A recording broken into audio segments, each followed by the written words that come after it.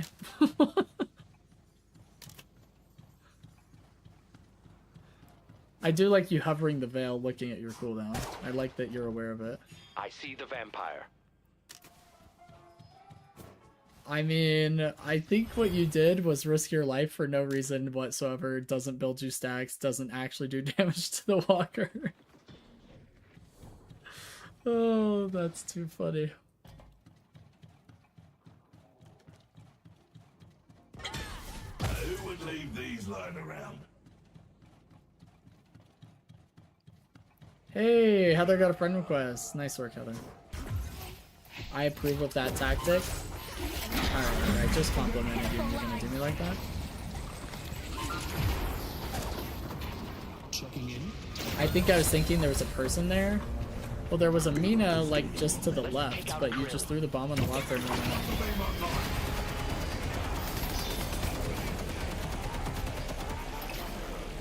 Greenwich is under attack.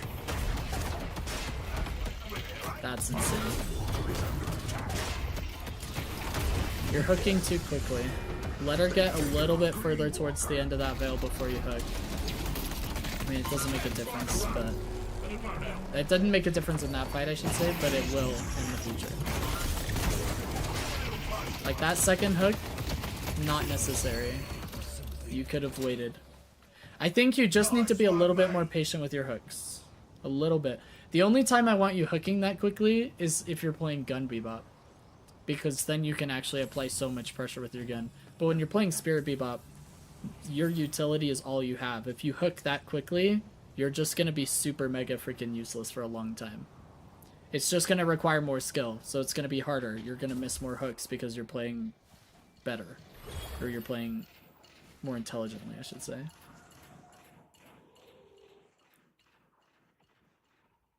Yeah, there was a Mina, like, on the walker when you put the bomb on the walker, by the way. I throw it for extended CC duration, but I can stall them longer. Yeah, right, what I'm saying is extend the CC, like, way, way longer.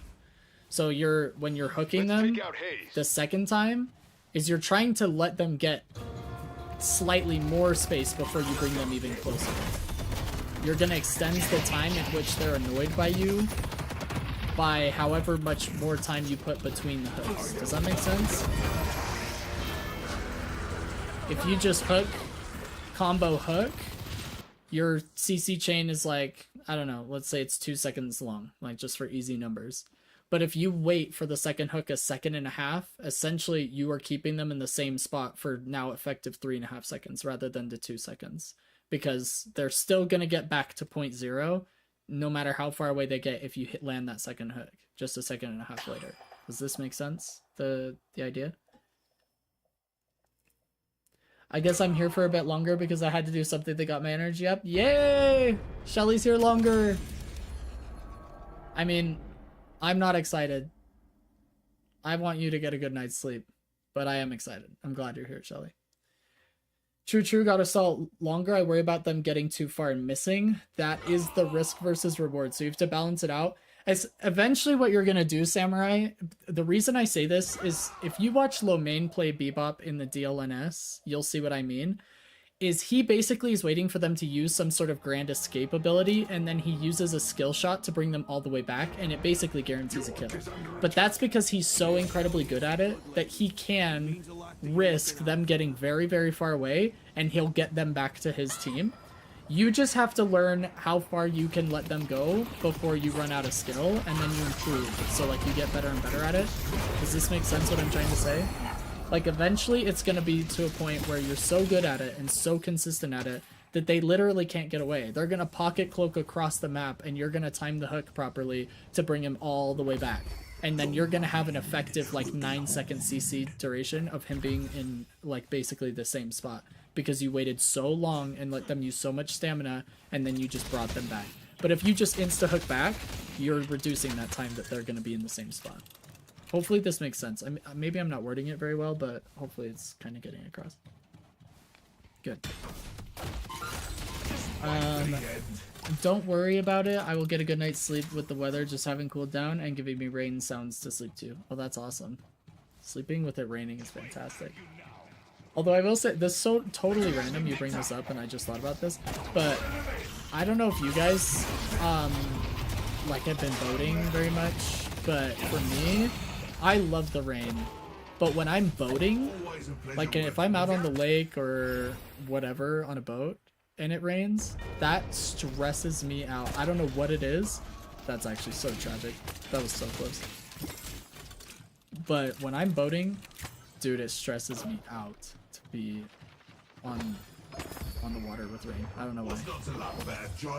There's a lake in southern Utah where I live called Lake Powell. And it's one of the most beautiful areas in the entire world because it's very unique for its red rock. And you like literally can't get it anywhere else on the planet. At least not like you can down there. And when it rains there, there's waterfalls all over the cliffs. And it's like waterfalls on red rock. And it's like this super rare, beautiful thing that stresses me out. I don't know what to say. It just freaks me out, dude.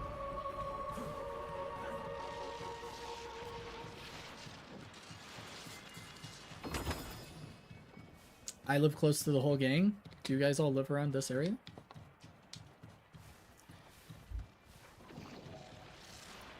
Yeah, I thought that hook was going to land on the page, by the way, going back to that. I definitely thought you got robbed.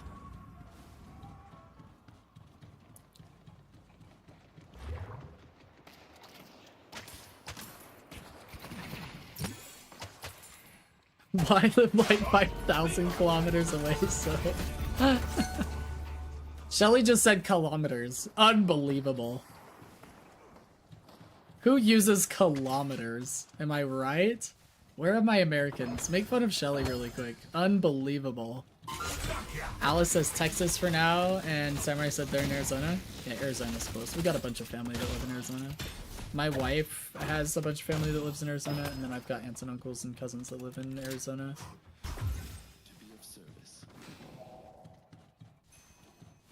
You are in fact not right. Gross. Kilometers. Yeah, measured by the queen's foot like normal people? Exactly. That's awkward. We definitely just chucked a hook straight into the floor. What part of Texas are you in, Alice? If you're here. I don't know if you're still paying attention. You had no audio earlier, so maybe I'm asking a question to a deaf viewer, but... Ignore that hook, visual bug? Oh, yeah, yeah. Probably just... I think it was... The wind is blowing, right, Samurai? I think the wind was... Just kind of caught the hook weird angle. Sun was in your eyes type deal. I get it. Your games use meters as a unit. Be scared. Hey, I'm not saying I don't understand the system. I'm just saying it's the wrong system. You know what I mean? It's like... My games can be wrong. I can still play a wrong game. That's okay. Miss input, finger twitch. I believe you're missing something. I'd go with the wind blowing and sun in your eyes, personally. Yeah, path through the veil. Good job. You are much gentler of a carrier than I was expecting, sir. My thanks.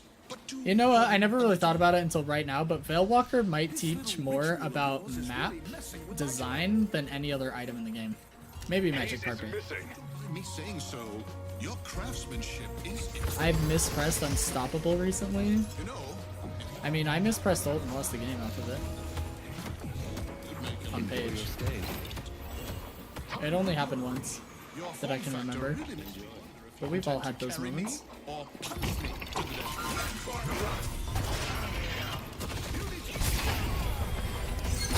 See, now that's a good time to hook quickly. Because it's already securing the kill. Like, he's already low enough that you know what's coming next. Nice job getting away from the bats. Go deliver the urn. This little ritual of yours is really messing with my job.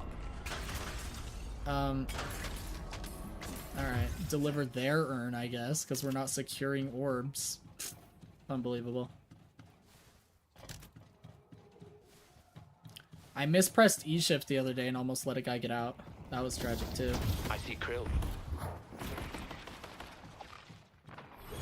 Well, you didn't have to sit like on top of it and secure the orbs. You could have sat like on the stairs or jumped up over by the bridge and then secured them. I think people, because Rift is the new major objective over Urn, they have just stopped caring about securing Urn souls. In fact, if you want a key on how to get ahead in your games, start playing around the enemy's Urn and just steal all the souls. Have them deliver it for you. Just sit somewhere safe where you can see the orbs flap and just steal like 60% of the souls. You'll get fed.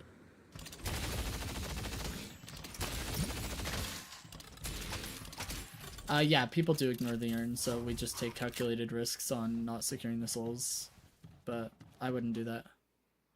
Not in this elo. I'd say anything above like Ritualist or Emissary, you probably should just be paying attention to it.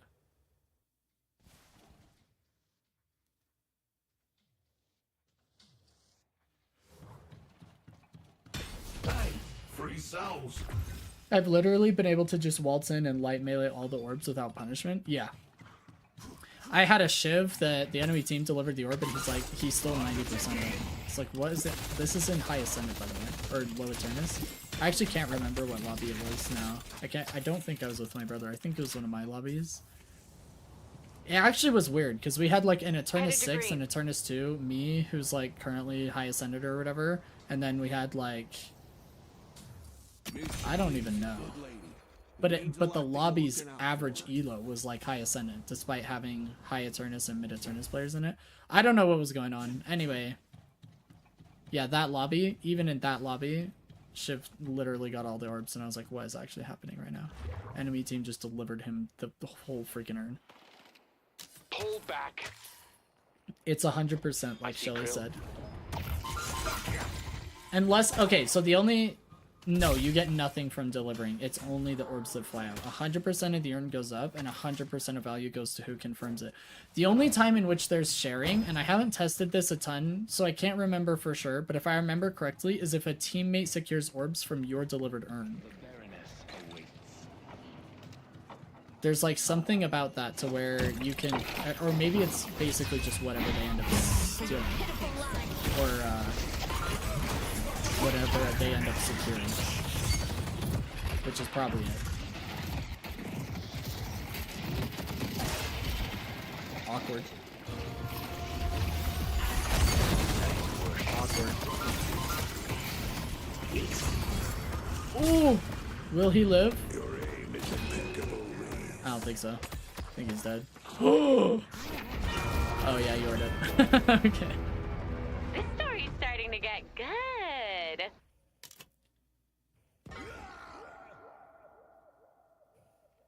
Team Hook needs to be an alt cast. I'll die on that hill. That's actually not a bad take.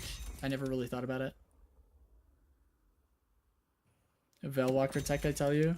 I mean, you would have lived if Paige wasn't in that server, which is crazy. Subway.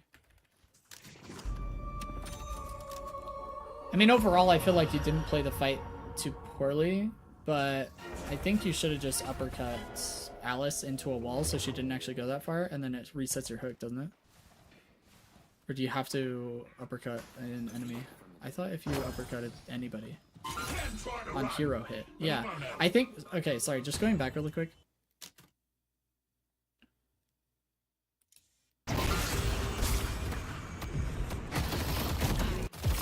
Sorry.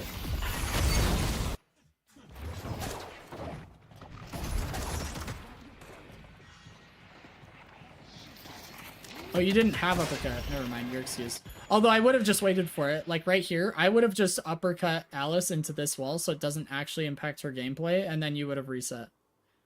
I'm like 90% sure. Hold up, 39 minutes, we'll be back. It says on hero hit, and I'm pretty sure it resets on friendlies too. Well, let's test really quick. Hopefully this works. Miss Shelley's a good person. And probably wouldn't. Can I move forward? What is happening? It's like running into money. I, however, human morality. Find it a rather entertaining maybe it doesn't. Maybe it doesn't reset on friendlies. Although I could have swore it did. That's sad. Unless that doesn't count. I don't know. We may have to test it in a game, but I would think that would count. Right, because this will reset it. Yeah. Okay, it may only reset on enemies after testing it.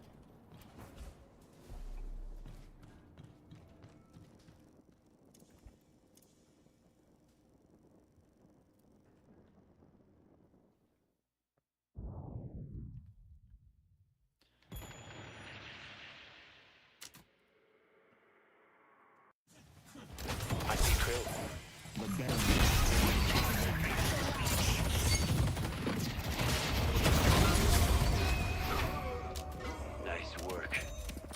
This story's starting to get good. So you guys got ripped. That's good.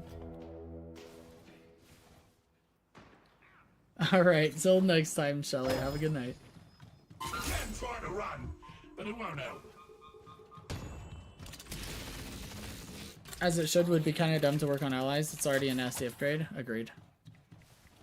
Although I could have swore it worked on friendlies. I think the experience I'm thinking of, it probably just hit multiple people. Like it probably hit an enemy and a friendly at the same time. And the wording isn't specific enough. I thought it was friendlies too.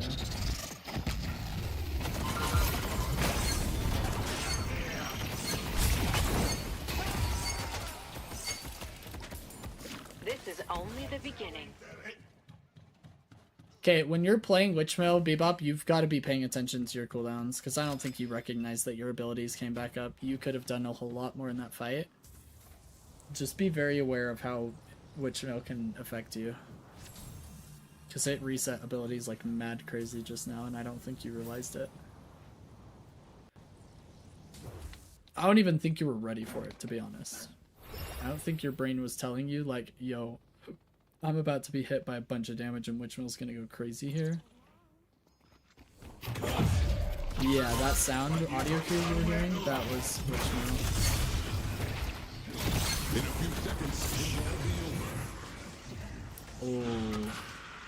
You got too scared. I would have turned and looked for a hook.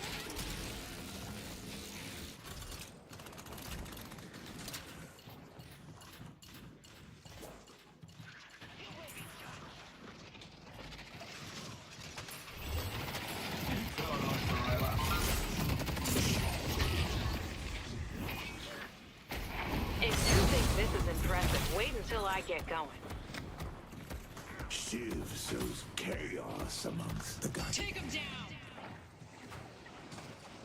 Wait, have you now? Whoa.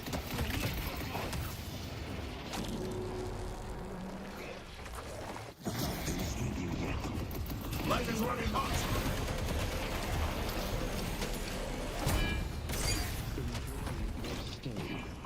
You think I'm not dangerous up close?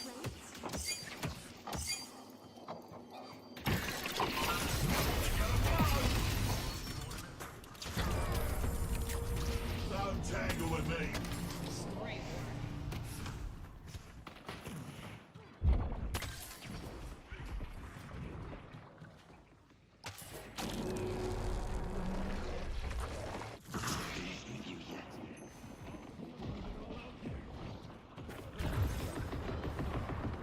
Then mine. No one is stopping me from getting what I want. The rejuvenator is descending. I'm pathing to get to Victor. Agreed. I also don't think it was really your job to get there. Your team was all around him. I would have just started mid-boss.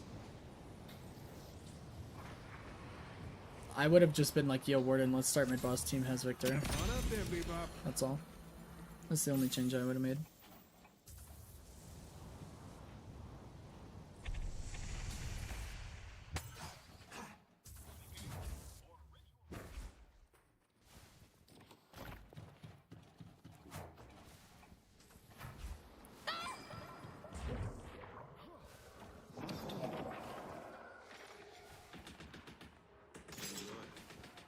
Still been bouncing around hitting Gunspike on Bebop or not?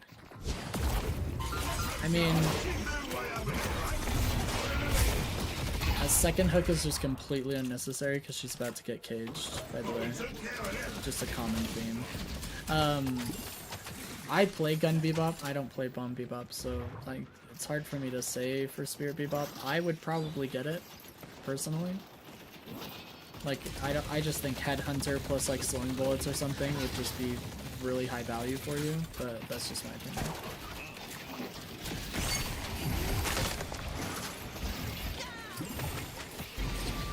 Bomb is just too easily countered in high elo, so I can't get away with it, but if you can get away with it, that's good.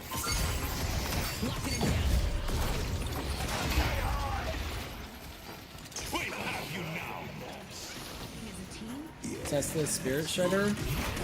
Yeah, I mean, you could just completely go into the Spirit Bebop scaling. You're just gonna get countered by Spirit Resist, Dispel Magic, and Counterspell. E-Shift. I mean, there's just a lot that they can use, so.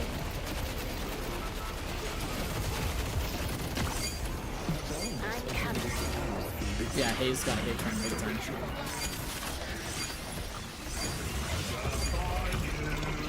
The Witchmail procs just over and over and over again.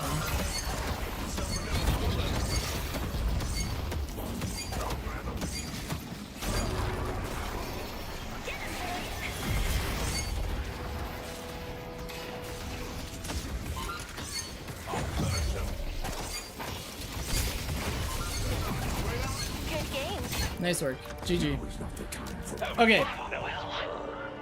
Let's go over notes really quick for you.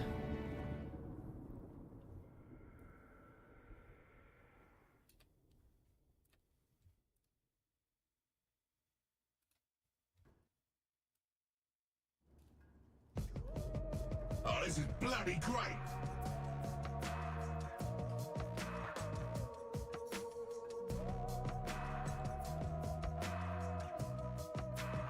I actually like the style of notes I had for you last time, so we're gonna have to do that this time too.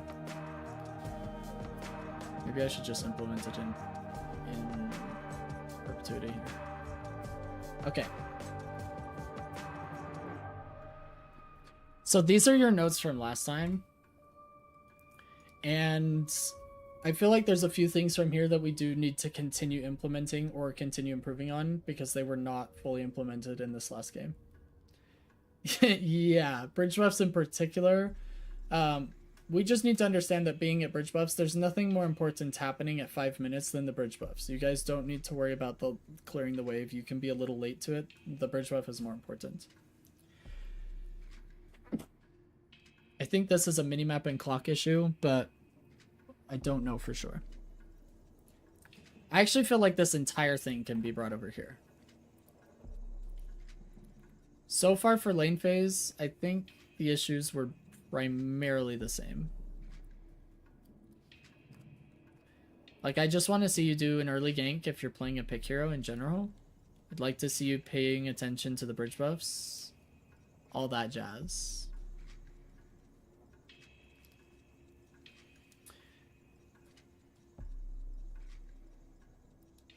Gotta give you the timer minimap mod. Or, hear me out, just pay attention to minimap and clock every 30 seconds on wave. Let's keep this the same. I think we're okay with keeping this the same.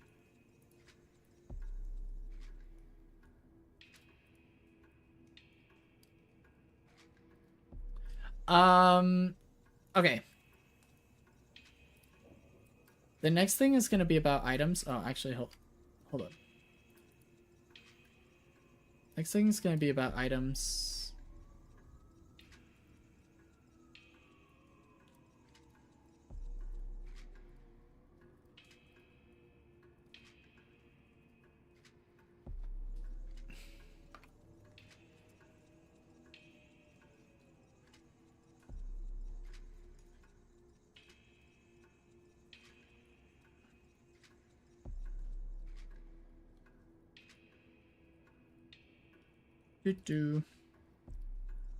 Okay.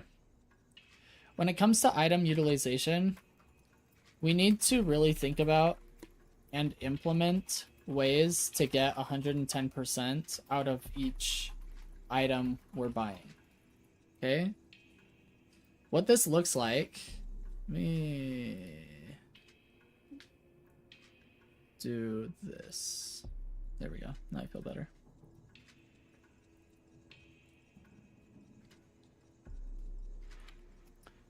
So I'm gonna do specifics. Headshot boosters should be used minimum. Oops, oh wait, no, I did spell right. I wasn't paying attention. Should be used minimum twice per wave. I would say in general, this is once as wave is coming into lane and enemies push up to shoot your minions. And second time is after you've cleared all their minions. Because that's usually about the 10-second timer it takes. B, think about pathing with Veilwalker and proccing it as often as possible around the map. C, actually, I just want you to extrapolate this to all items, okay? So Samurai would be good, but don't want the crutch. Yeah, I understand. That's how I feel about mods in general. I want you to just extrapolate this to all items that you buy. Oh my goodness, what happened? Extrapolate this the best you can to each of your items you buy in your games. As a pick hero, you're heavily reliant on the combinations of your items and abilities to secure picks for your team. Okay? So I just want you to think about this in general with any items you're buying. How can I get more out of this item? Golden Pibbles is my crutch. Can't play the game without him. Heather, welcome back. Glad you've returned. Hopefully this is helpful. Somewhat. I feel like we talked about it a little bit. Is there anything that was in your game that I also wanted to go over? Oh, Witchmail. I'm gonna throw Witchmail in there as another example here. So like Witchmail would be another one. C.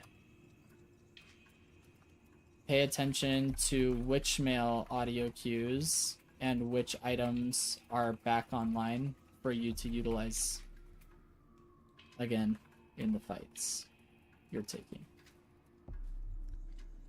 With mail. Okay. That was the other item I was thinking of, but I went back. Yeah, I know which mail had an audio cue. Now I know. Didn't know that before. Oh, boxes is huge in the mid game. Yeah, thanks for bringing that up.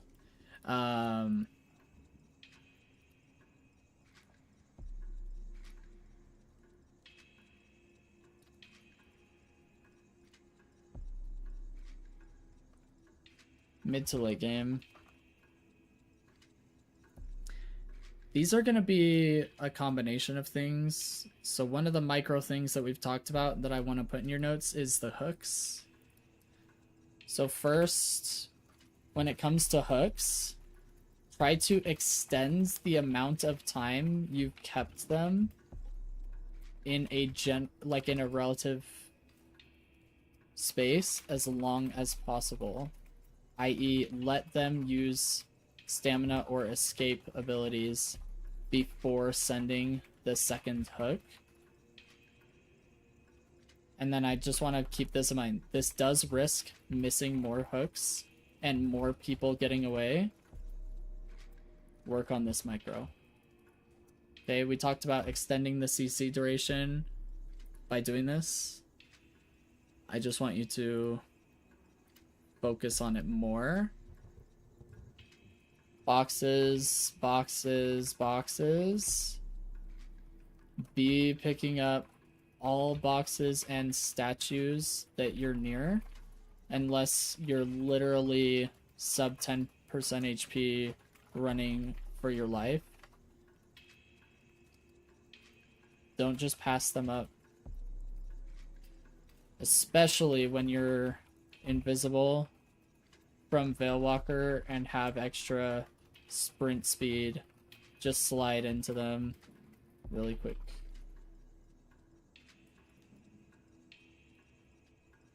Letting hooks wait, so I'm gonna miss more. Crab will have to carry more. If we lose, it's his fault now.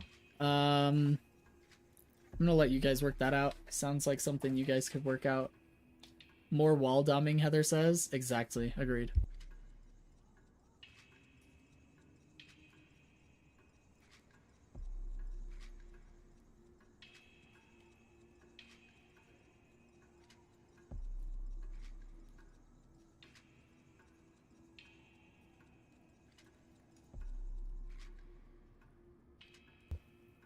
Crab Shack says, I don't carry, not my problem. Alice is okay with blaming Crab Shack.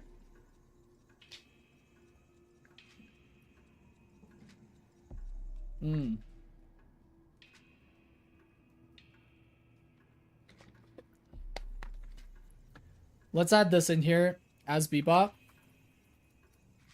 Ultimate is never the right panic play. It's way too easily punished. Try to use Veilwalker and movement as your panic escapes. So I just don't want you to go, oh, I'm gonna die, let me inflict as much damage as possible. I want you to say, oh, I think I'm gonna die, is there anywhere that I can hit a veil and escape? Like, is there any way that it can happen? Because the panic ult, Bebop's panic ult is like panic ulting his haze. Like, you're still gonna be stuck channeling that bad boy and potentially being hyper punished. I just wouldn't be in the habit of as popping ult. Last thing, you're a spirit pick build, so you need to play in and out gameplay. You are not a frontline or a bruiser. So be the one that is doing the pillar kiting and playing scared when you don't have bombs uppercut. Let's just say when you don't have abilities, because it's all of them. This becomes less of an issue in the late game after Witchmail, because everything just comes off cooldown so fast after Witchmail. But in the mid game, that's a big point. Yes. Also wastes enemy time chasing me around, useful to help teammates get damage down. Yep. There's gonna be a lot of layers to this sort of thing, but I think these notes are what are gonna help the most based on the gameplay we looked at. I think there's more I want to put in lane phase, actually.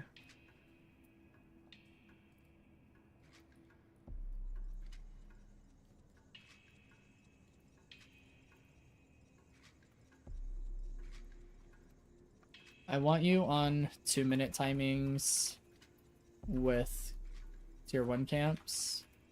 We have to be downing them at 2 mins and 3:30 as well. You can try to grab them after the 5-min bridge buff too. This is something that was definitely missed out on in lane phase, where we could have gotten mini camps and gotten a bigger lead. I want to think.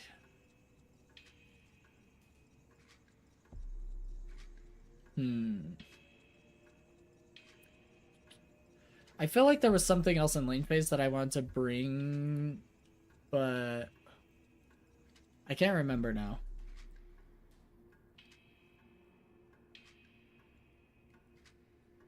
Yeah, Bebop only becomes more of a frontline pick hero hybrid towards the late game, exactly. So in the mid game, you still have to be very careful. The uppercutting, maybe? Oh, that's right. You did, yeah, okay. Generally, try to uppercut minions to have higher probability of securing damage, or securing poke, I should say, on enemy players. Try not to waste too much energy attempting uppercuts on enemy players. That was the other thing. Thank you, Crabshack. I couldn't remember that for the life of me. But that was the other thing that we saw in lane a little bit. This is kind of a lot. Most of it's like a repeat. Like, this is a repeat. And this is a repeat. And this is a repeat. But outside of that, hopefully this will help. I'm going to send this to you, and hopefully this will help something that you can reference in your next games. But I would really like you to try and implement this best you can in your future Bebop games, because we really need to see improvement in this arena specifically if you're playing pick heroes. I need you to start playing pick hero lane phase like an Eternus player. It's going to help your team significantly. You're also just going to feel a difference, I think.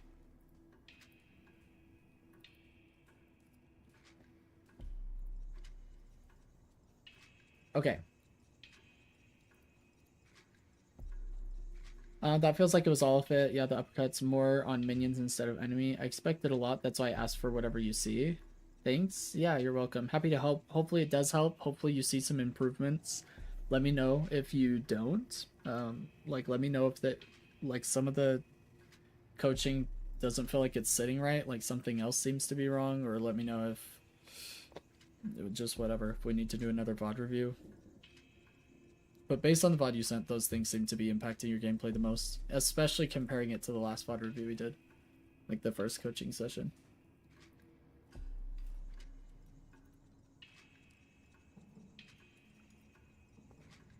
Alright. Shelly went to bed. So there's no Shelly for VOD review. We do have Heather's VOD review. And I had some other people that wanted VOD reviews, but I don't know if they're still here. Like Falcon. Falcon is still here. We can do his VOD review first, but I don't know if he's here because I didn't see it in the requested coach, so I don't know.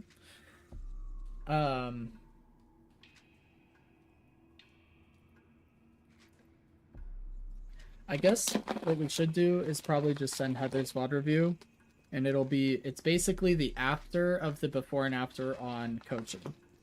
So it was Heather's first game after the coaching session and how she implemented the coaching. Let's take a look at it. We'll start there.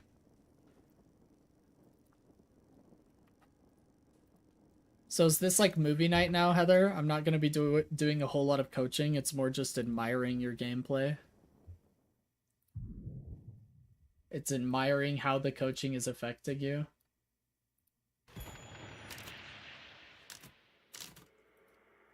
Alright, let me... she said her rank is Eternus, obviously, so let's change the badge. We're now officially coaching an Eternus player. Alright. Let's watch some Eternus coaching at work on the haze. Clearly Eternus. If somebody joins and sees the Eternus badge, if they join like in the middle of this VOD, first time viewer, they're gonna be like, there's no way this is an Eternus player. Oh man.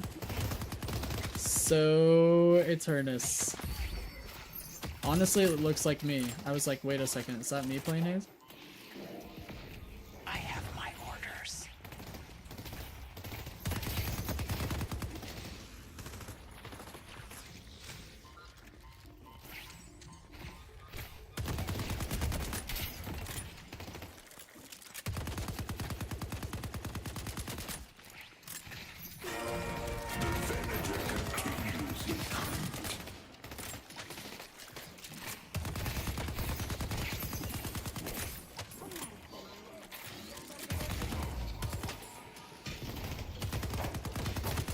Oh, you know what we should do? Hold up.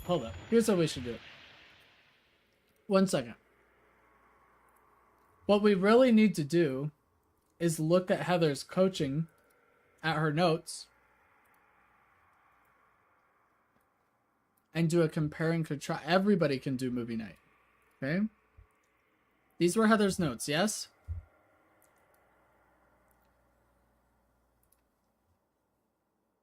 Okay. She's supposed to be killing the healing minion first. And she's supposed to be trying to kill the enemy minions without any reloading, using more infinite ammo.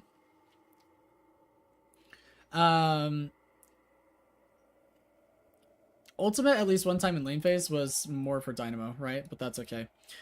Take no damage from enemy minions was also part of the training regiment. So playing behind her minions, behind cover, trying to take no damage.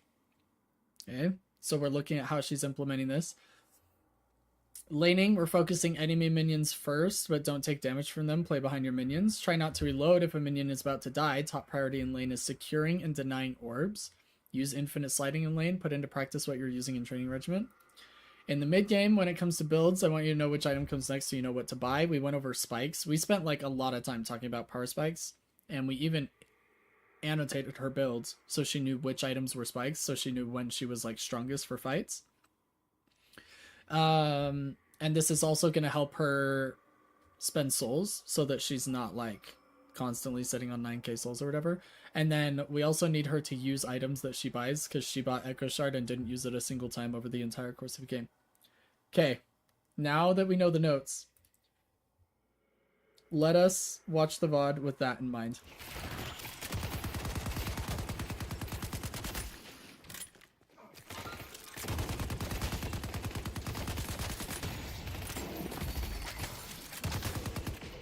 Even the mighty need to sleep.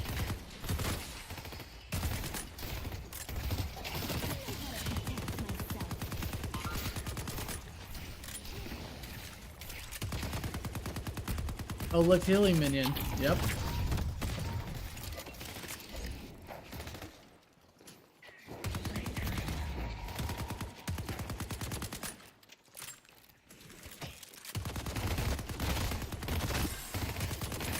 Securing the orb. Playing behind minions. Securing the orb. Oh my gosh, Heather. Oh, we didn't secure that orb. Bullet's gonna give you like 7 strikes, by the way. If Bullet's still here, he's gonna strike you out fast. With coordination, this can be deadly.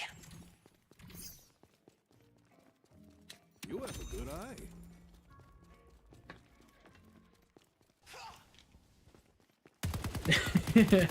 Yeah, you're lucky he's not here.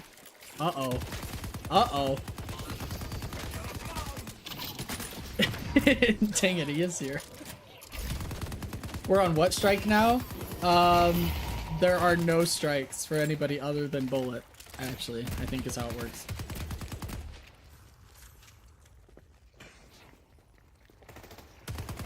Strike none. Playing behind minions. Oh, didn't deny or secure the orbs there, Heather. Another set of orbs. Oh my gosh, she's so low. I would have dove the freaking Guardian for that.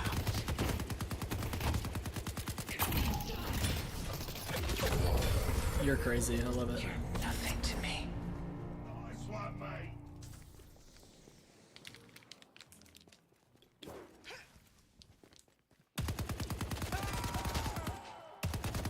Not securing the orbs? Heather! Heather, what are we doing? Here I can buy. I thought I was supposed to admire coaching, and these orbs are just flying up for anybody to grab. No one is there? You don't know that. You just think you know that. The Eternus player is sitting up here, denying all your orbs. If I was that Celeste with 7 HP, I'm sitting on the roof, risking my life to deny your orbs because I know that I can live until the healing minion gets there. Someone was there, Heather. What about that orb, huh? Somebody was there. What about that one? Yeah, this story's falling apart really fast. Playing behind minion only took 45 damage from minions that wave. Oh my gosh, going for the bridge buff probably because we're just the best. We're not reloading. We forgot the reload keybind still.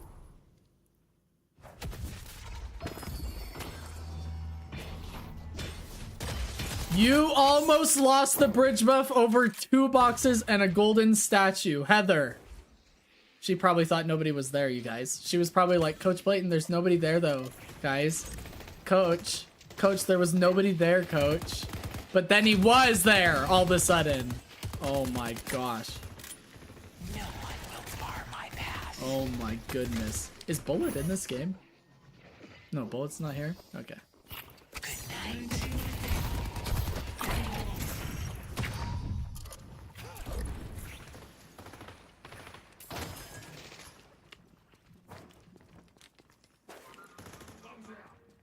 Here's your chance to shape your destiny. Heather got that piece of candy bit from Family Guy. I've never seen Family Guy. So, you're talking to an ignorant fella.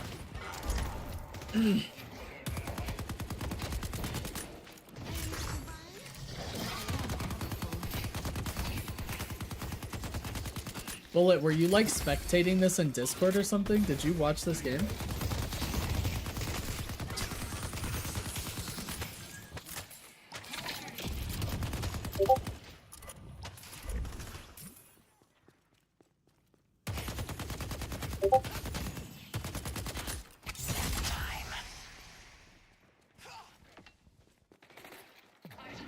I see.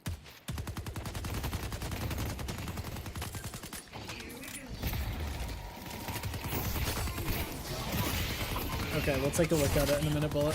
First, I have to roast Heather for all this fake coaching implementation. All these orbs flying up in the air willy-nilly. Bridge buffs just going unpunched because we wanted a couple boxes. Viper almost stealing them.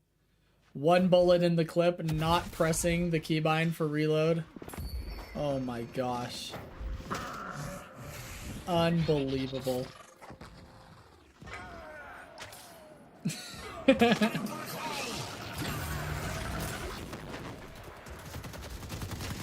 have talent.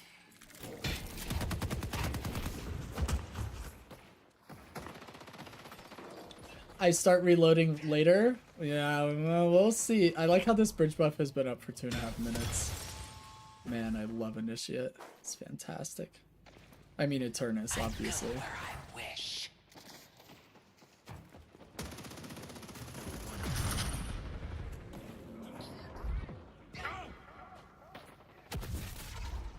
You can't stop me.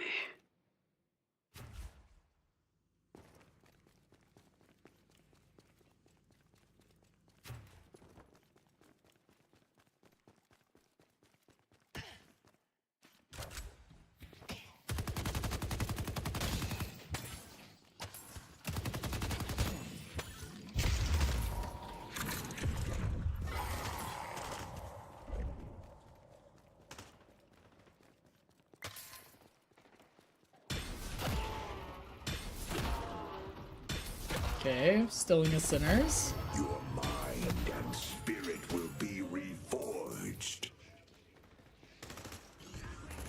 You need a special icon with the Eternus symbol, but then a question mark. I need a special symbol just for Heather. Heather's a special case. Oh my goodness, these orbs. They're just flying all over the place. I'll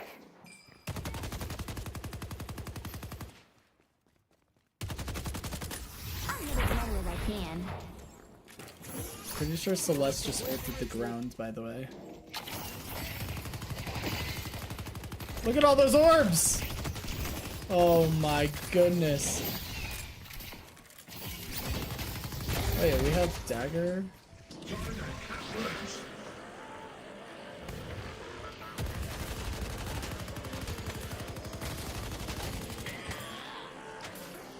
Alright, Paradox goes down.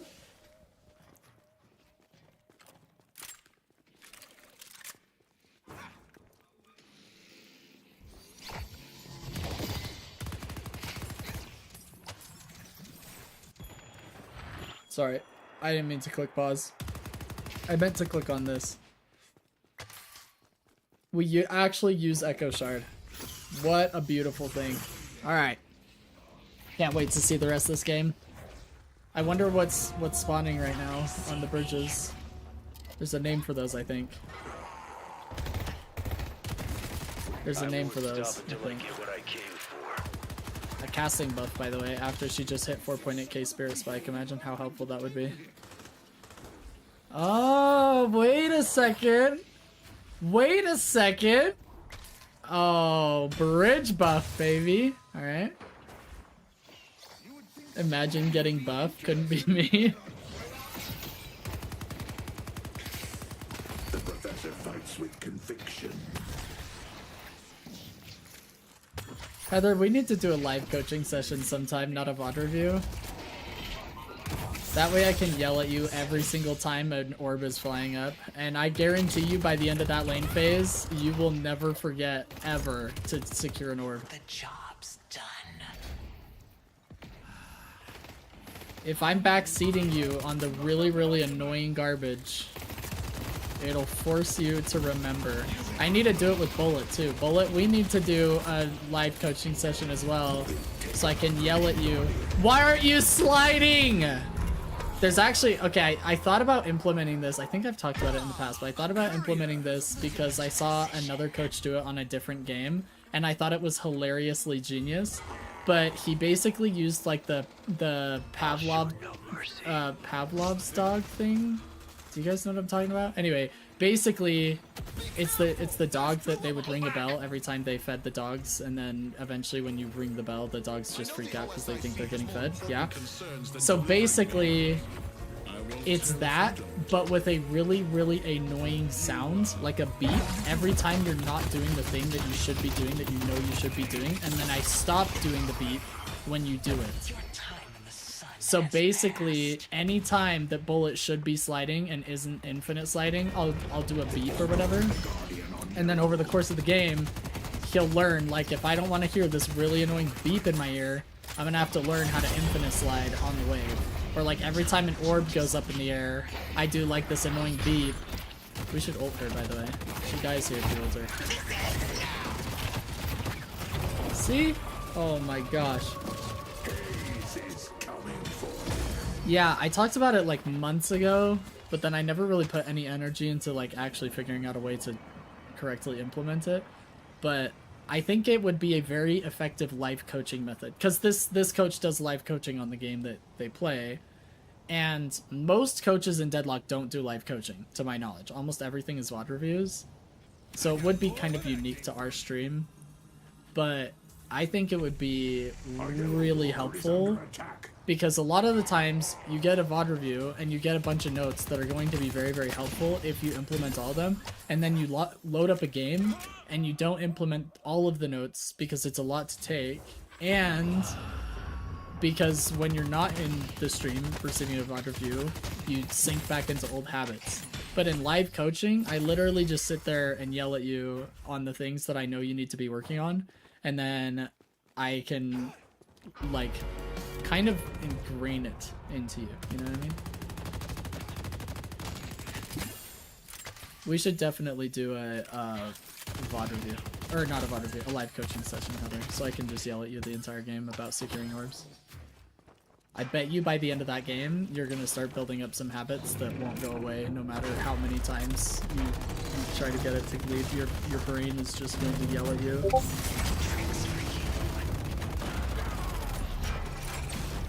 How to kill walkers faster? Use infinite sliding. Use one stamina, slide out of the stamina, shoot with infinite ammo. Do it over and over and over again, and you'll only have to reload like one time or not at all while you kill the walker.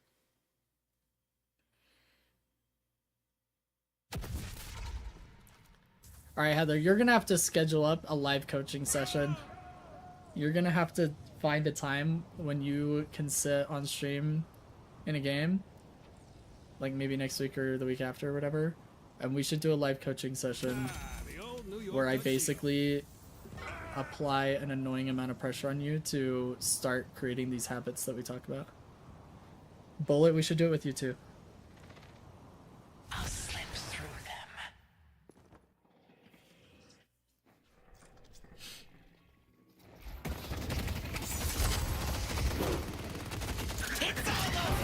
Woo! Okay, the ult was like a little bit late. If you're gonna commit an ult in a fight, I want you to go into it beforehand, Heather. Like, I want it to be a part of your game plan. Like, oh, if this Eternus, if I'm able to dagger him under my Guardian, I'm gonna pop ult instantly. Because you waited for him to use dash and he could have gotten out. I do a live coaching if the times align. Yeah, Crabshot. Well, I can try and schedule it too. Like, you can say, hey, next Wednesday at this time, can we do the live coaching session? And then basically I'll try and reserve it for you, because live coaching has to be that way, right? Like, it's really hard for me to just do like, or it's really hard for you guys, more importantly, to be like, yeah, I can just do a live coaching whenever. Like, unless the stream is your life, it's gonna be dang near impossible. So we'd have to like schedule it. Basically, when you go into the request a coach and you put in live coaching, I would just put in there, like at days and or times that would be best. Like, I'm available Tuesday, Wednesday, Thursday between 2 and 5 or whatever Eastern, and then I can be like, all right, we'll try and get you in that time.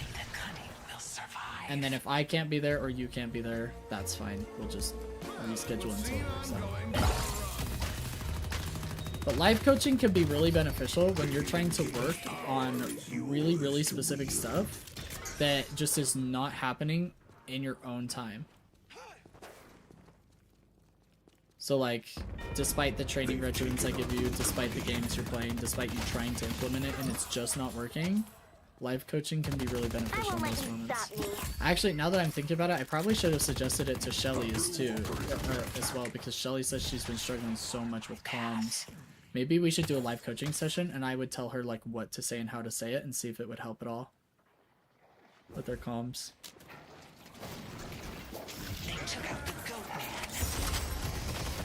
Don't make me hurt you. Nice kill. Today there will be a reaping.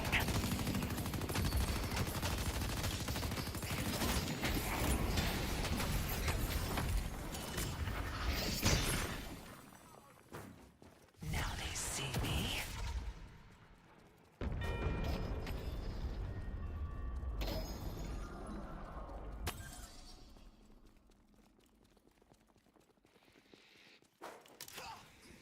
Heather, this game is looking a lot better, by the way. It's looking way better than the first game we reviewed yesterday, 2 days ago, whenever it was. Now I can't even remember. We are sitting on a lot of souls though, but it's better.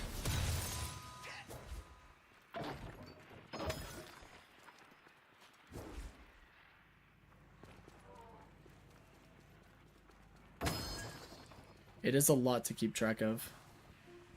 Ah, here we go. Now we get green vitality spike. Yeah, that's big. You are a caregiver, Professor. And the hidden But this is like, you. I also want you guys to keep in mind, which I don't know if we went over this beforehand, but this is also Heather's very first game after coaching. Is that correct, Heather? We did coaching, and then you queued this game up later.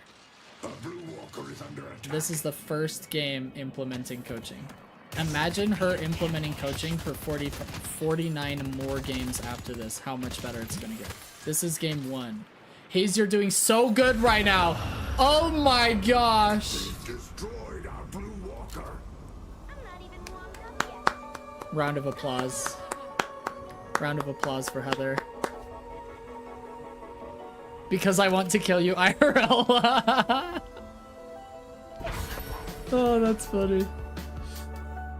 I go where I wish. She gets rift for her team. Her doubles are up, but she's gonna go kill some bad guys instead, because that's way more fun. Amen to that, by the way. And then you can buy Echo Shard. You just got enough money for it. And they will fall. Bridge buffs in 30? What are we doing? Lose Haze? Oh my gosh, we're in their heads. It's over. Loser Haze. Oh my goodness, we already won the psychological war. It's over for them.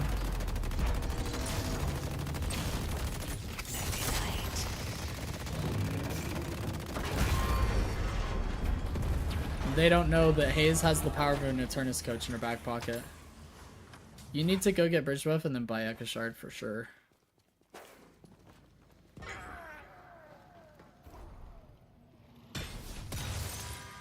Your team should have backed out after Blue Walker, but they don't know any better. Oh no. Are we not gonna buy Echo Shard? Oh, I think you're trying to help your team, but they're already super low in Dedge.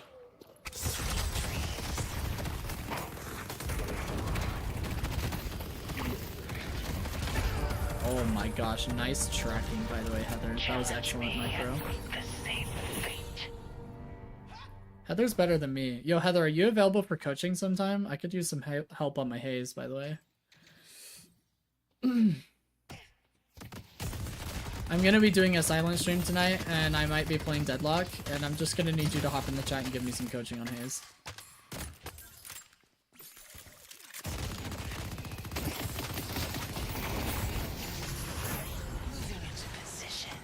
I actually don't even know if we'll be playing Deadlock. I don't know what the plan is, but it's probably going to be Counter-Strike. Because my brother's obsessed with Counter-Strike. And also, if all the boys are on, like there's 4 of us that usually game together. And if all of us are on, only me and my brother play Deadlock. So when it's all 4 of us, we usually end up playing Counter-Strike. And use the build you helped me with? I could do that. Oh my gosh, nice dagger. You're actually just better than me at haze. Imagine if you had Echo Shard though, right about now. You know what I mean? Just saying, just throwing it out there.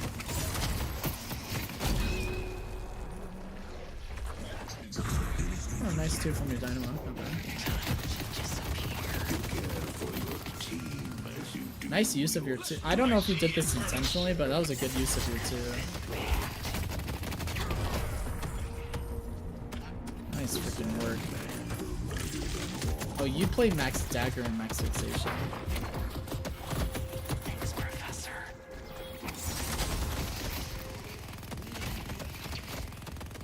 Look at you just beam this guy. Holy smokes. Look at him run. This guy had just crapped his pants right now. Thank you. You think you're clever, You're a psycho for going back in. I love it, by the way. delaying the inevitable. Yeah, we're sitting on way too many souls. That's for sure. I needed that time. We call this pulling a bullet, Heather. That's what you're doing right now, okay? You're pulling a bullet. Can't do that. That's a no-no. I got murderous. I will say, Bullet, if you're on an 11-0 kill streak, I'll allow for 14k souls. How's that for my new rule? If you're in a double-digit kill streak, you can be in double-digit souls, right? This double-digit, right? Not so like 5-figure instead of 4-figure. That's my new rule, Bullet. I will say, I actually did see Pars. He was playing Haze. This is like one of the best players. Actually, in my opinion, he's the best player, best Haze player in the world. Best M1 in the world is Parzelian. And Pars was playing Haze, and he had 13k souls because he kept killing people, and he was like, I should go buy, and then he'd see somebody else and he'd go kill them. So, I mean, to be fair, even an E6 player, best in the world, arguably was doing it. So my new rule is now Eternus approved. If you have double-digit kill streak, you can have 5-figure souls unspent. That's my new rule. You guys have to catch me on it. So if I bring up how many souls somebody has, you have to be like, yo, but Coach Blayton, they're on a 12 kill streak, and then I'll be like, oh, okay, my bad.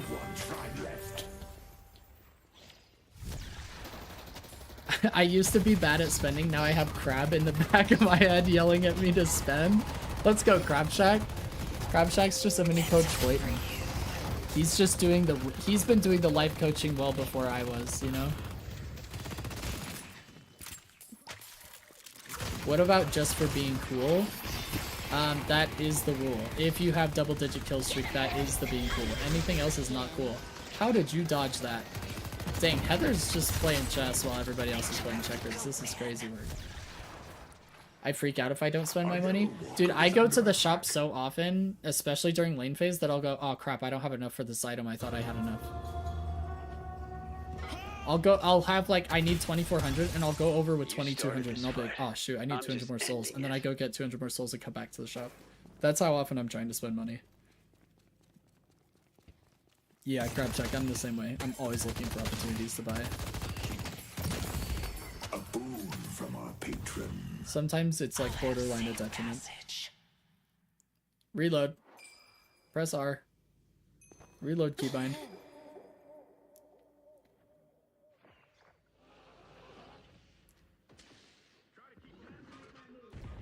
Alice, I know you're still at work, I think. Or I think you are. Anyway, have you been implementing the like lower sensitivity and using right click less or unbinding right click altogether? Have you used it at all and do you feel like it's helped at all? Warp stone! Aw, you should have warp stoned after that in Eternus.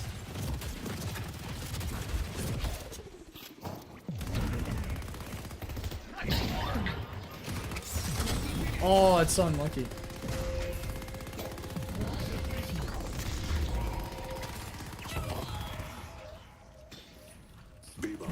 Bullet.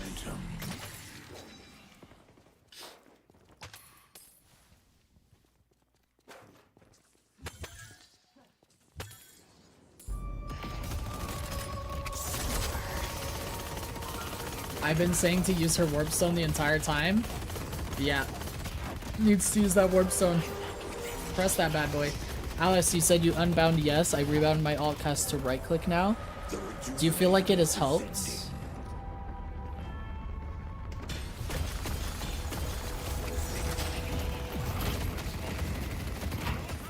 Do you feel like the right clicking thing has been like more controlled and easier to use? Death by my hand. I need to do another better keybind for them. Yeah, you can rebind all of the ability keys to be something easier to use. Something that I see that's really, really common is like the F1, 2, 3, 4 keys. Because then they're like right above your 1, 2, 3, 4 keys if that's what you use for your abilities. But I mean, it's up to you. Using lower sense, but I messed up my arm raging, so I had to take a break for a couple days. But the lower sensing keybind change feels better. Just gotta practice. That's good.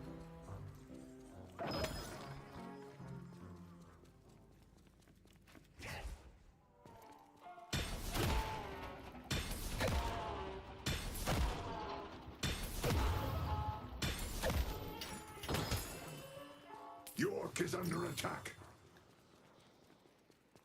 Heather, this gameplay's looked significantly better.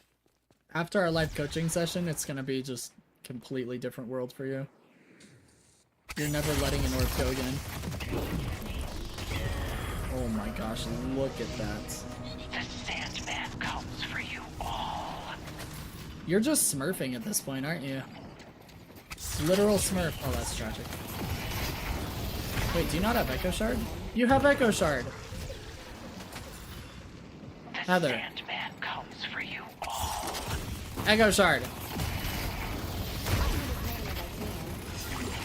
There we go. A little late, but we used it. We remembered. Oh no!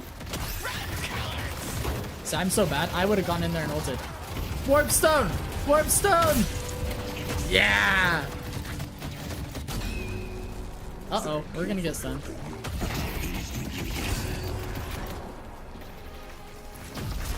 It has so helped knowing when I can go in and when I have to stay back of it. That's good.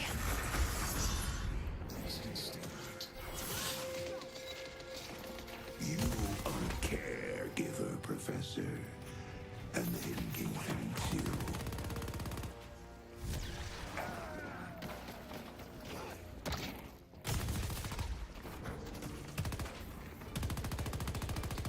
Oh, that's so sad. You were so close to hyperlining her.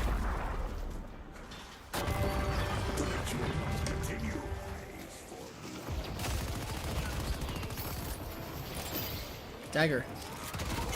I would have daggered to reload. You guys just win here, right? 30k souls ahead, self-rejuve, 7 was channeling.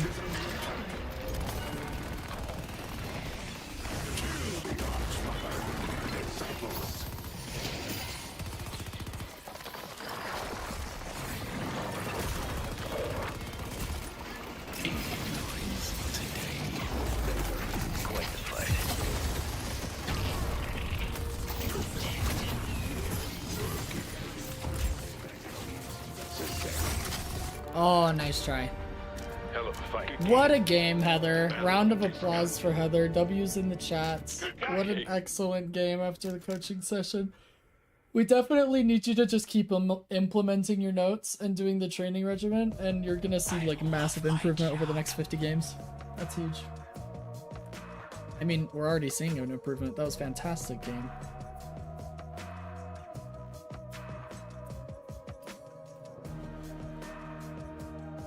Huge W for Heather.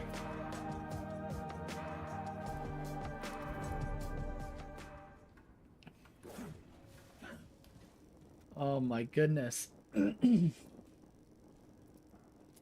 need to come up with a way to send a annoying buzz into your guys' ears so that the stream hears it every time I press it, so I can press it like every time an orb is about to fly up or is flying up, and I'll just hold it down so it's just ringing in your ears until you secure the orb.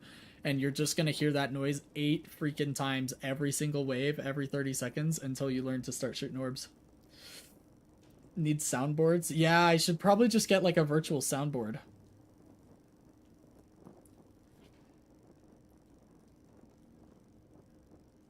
I missed whatever you said after I said that. Patient came in, so I had to mute the audio. Still can't hear as well. Okay. No problem, Alex. Thanks for letting me know. Oh man.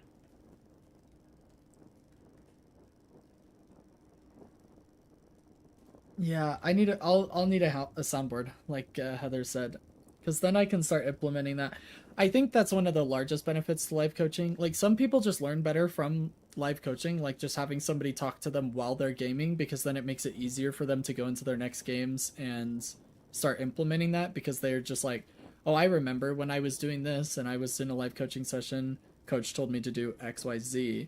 But some people are like, dang, I wish I knew what I could have done better that game. And that's what VOD reviews are for. But if I could implement the soundboard into live VOD review, or live coaching rather, I think that would be heavily beneficial for people who struggle to implement specific things that are really holding them back. Like if there's a specific habit you're just not able to work on, or a specific skill, it's really, really helpful. So for example, what this other coach was doing is it was crosshair placement, and it was in Valorant, and he would ring the bell. It was actually like just a really annoying tone, and he would just press it and hold it down until he had good crosshair placement. And he would do it even during buy phase, like before the round even started. You're just sitting there buying, and he's like, I want you to have good crosshair placement, and he'd ring the bell while he was buying. So the student would have to put his crosshair at good crosshair placement and then buy guns and then go to wherever he wanted to on the map to defend his site or whatever. And he would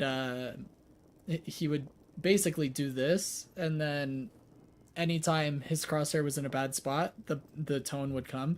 And I kid you not, within like 3 minutes that guy had better crosshair placement, because it's just like the most annoying way to learn. And that would like, obviously it's not something where I would constantly be wailing on the tone, because it's something very specific that we're working on in a game that's much more complex in terms of mechanics. But that's where I got the idea. I was like, dang, that's actually a genius coaching method. I think it would be helpful for certain things.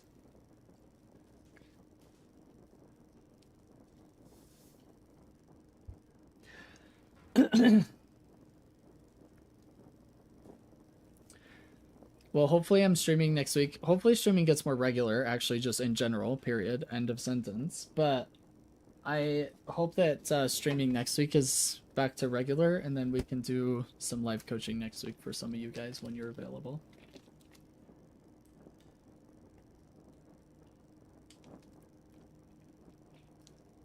Because I think we're mostly caught up on VOD reviews. I think I've done everybody now. Oh, except for Shelly's newest request.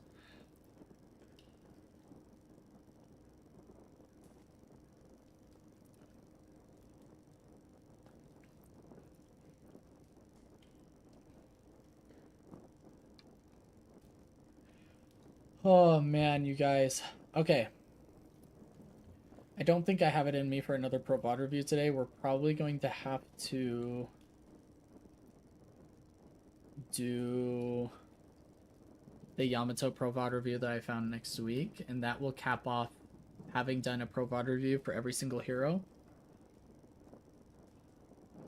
Then from there, we can kind of just do Pro VOD reviews as you guys want to see them, like whatever heroes you guys want to see done.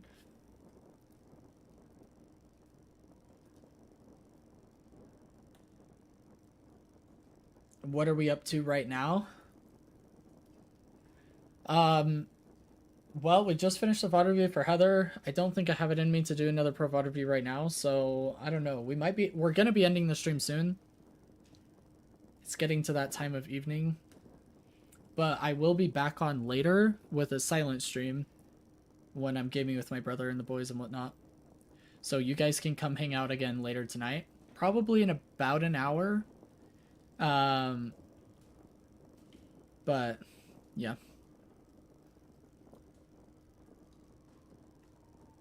Word does seem like it's around about game time, huh? Yeah. I'll be gaming later tonight with a silent stream, so you guys can come chill out and we can just hang. I'll mostly, I mean, like I said, I probably won't be interacting a whole lot with the chat. I'll kind of message you guys every once in a while, but it's mostly for you guys to just come chill. And yeah, we'll be doing that later. But mostly it's just going to be hanging out. And then back to streaming next week. I'm going to try and do this because it's like already what my schedule seems to be. So it just makes sense to kind of implement it daily. Sorry, I was drinking water. But basically, I think what I'm going to try and do is I'm trying to start the stream earlier back to where we were starting it before. So closer to like 1 p.m. Eastern time. Lately, I've been starting streams really late. That's mostly to do with all of the hectic in the personal life. But I'm going to try getting streams starting closer to like noon or 1 p.m. Eastern time. And then going until about this time of day. And then when we end the stream, I'll game in the evenings. And that's usually me gaming with my brother. But sometimes it's me just solo queuing. And I'll try and do a silent stream. So it'll be like 2 streams a day. There will be like a coaching stream and then be a silent stream. I think I want that to get closer to what we'll be doing moving forward. But we'll just kind of see where it goes. Thanks so much for being here, Samurai. You have a wonderful evening and a great weekend. We'll see you next week.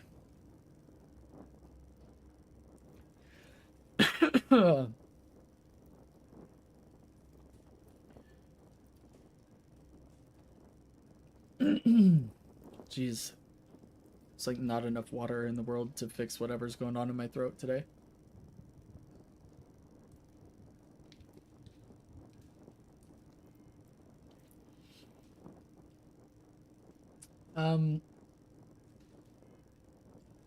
It has been a short stream today, but since I am getting back on in like an hour-ish, I think we'll end it here. So I will catch you all later this evening, and maybe even tomorrow I'll be doing a silent stream. I don't know. So you'll just have to watch for the notifications that you have set up or for live announcement in the Discord. But I will catch you guys all later tonight and maybe over the weekend, like tomorrow. Kind of just depends on what's going on. But we'll end the coaching stream for today. Thank you all so much for being here. Absolutely love hanging out with you guys, talking. And I really appreciate the support. Thanks to our members on Patreon as well, our patrons. You guys are the GOAT. And yeah, I hope you guys all have great games. Hope the coaching helped.